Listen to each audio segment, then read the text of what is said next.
ओम शांति। बुद्धिदाता गतिमुक्तिदाता परमात्मा निराकार शिव पितांकर बुद्धिमान आत्मिक संतान मानंकु हृदयर सहित शुभेच्छा शुभ अभिनंदन सुस्वागतम सुप्रभात। कुहा जाए खुशी भली खाद्य नहीं कि दुख भली रोग नहीं। संसार रे प्रत्येक मनुष्य खुशी रे रहिबार प्रयास रे लागी रहिछंती। से चासी मूलियाटिए हेइथाउ बा उच्च पदाधिकारी बा साधु सन्यासी केही भी हुअन्तु, खुशी ही समस्तंको आवश्यक। साधु उच्चतर साधना रे निर्विघ्न रही पारिले खुशी पाई थांती, तो वस्तुवादी दुनिया रे वस्तु वैभव प्राप्त रे मनुष्य खुशी होई थांती। हेले वास्तविक खुशी जहा निरंतर रही थाए एवं सदा निर्विघ्न कराई थाए, तार रहस्य आजिर समाज संपूर्ण भूली जाइछि कहिले अत्युक्ति हेब नाही। जेउ कारणरू आजिर सभ्य समाज सारा विश्व पछे नरके पड़ी थाउ मु उद्धार पाए नीतिरे चालुछंती। सेथि पाई निजे सुखरे रहिबार प्रयास रे अन्य मानंकर अशेष दुखर कारण पालटी जाउछंती। समाजर अकल्याण करि चलिछंती। छोट कहानीटिए मन को आसे। थरे जने साधु गोटिए ग्राम को आसी थांती। ग्रामर मुखिया निजर बड़ पणिया देखैबा पई राजकीय ढंगरे तांकर स्वागत सत्कार कले। मध्याह्न भोजनर व्यवस्था निज बासभवन रे करैले एवं साधुंकु आमंत्रित कले।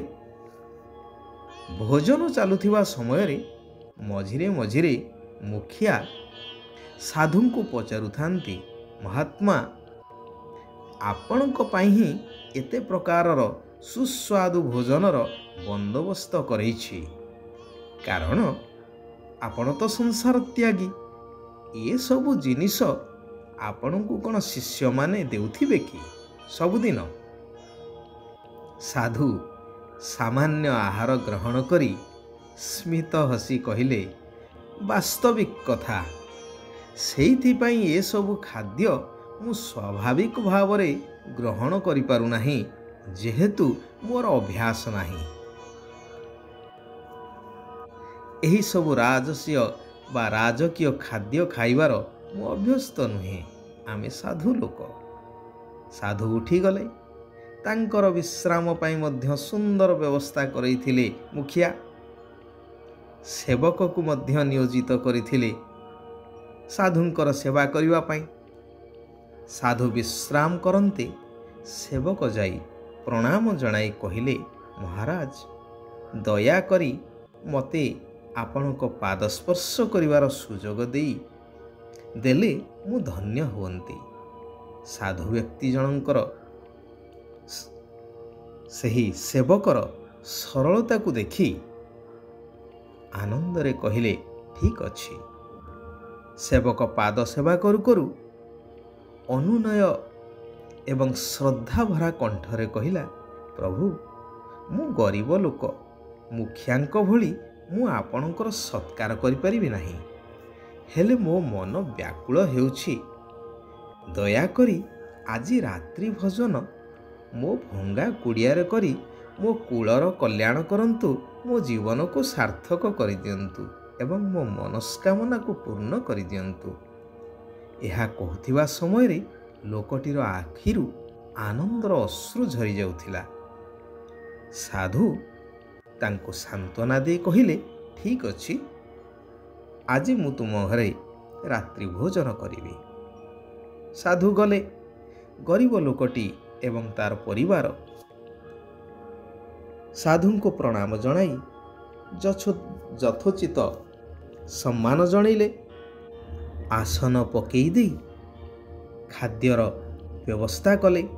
ରୁଟି, ଭଜା ଏବଂ ନିଜ ପାଳିତ ଗାଈର କ୍ଷୀର ଅତି ଶ୍ରଦ୍ଧାର ସହିତ ପରଷି ଦେଇ କହିଲେ, ପ୍ରଭୁ, ଏ ଗରିବ ପାଖରେ ଯାହା ଥିଲା ସେଇଆ ଦେଇଛୁ, କୃପା କରି ଗ୍ରହଣ କରନ୍ତୁ।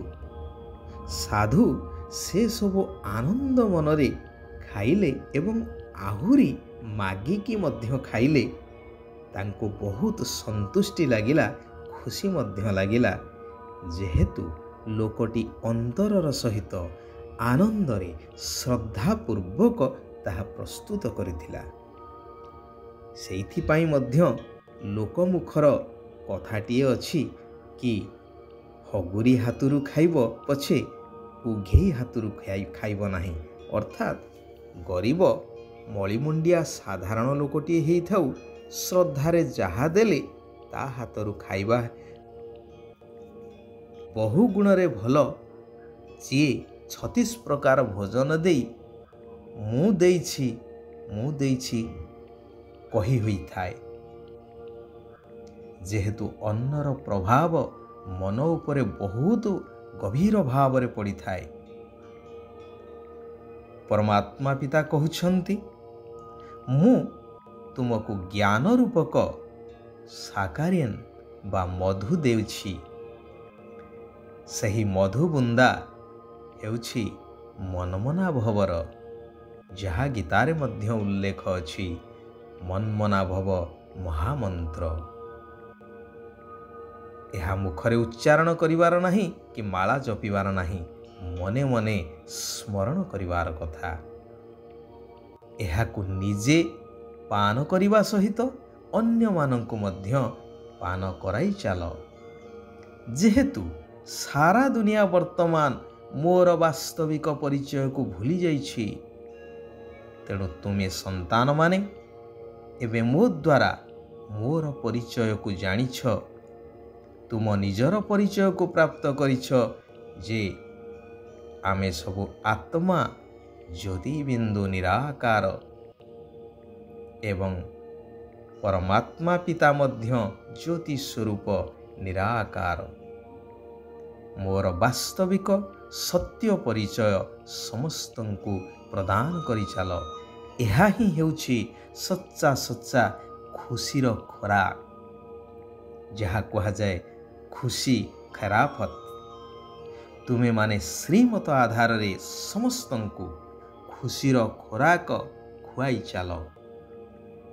ବେହଦ ବାବାଙ୍କ ଦ୍ୱାରା ଯେଉଁ ଜୀବନ ମୁକ୍ତି ରୂପକ ଖୋରାକ ବା ସମ୍ପତ୍ତି ମିଳୁଛି, ତାହା ସମସ୍ତଙ୍କୁ ଦେଇ ଚାଲ। ଅତୀନ୍ଦ୍ରିୟ ସୁଖରେ ରହି ସମସ୍ତଙ୍କୁ ଜ୍ଞାନ ଯୋଗର ସୁନ୍ଦର ବା ଫାର୍ଷ୍ଟ କ୍ଲାସ୍ ଖୋରାକ ଖୁଆଇବା, ଏହା ହିଁ ସବୁଠାରୁ ଭଲ ଆତ୍ମିକ ଆତିଥ୍ୟ ଅଟେ।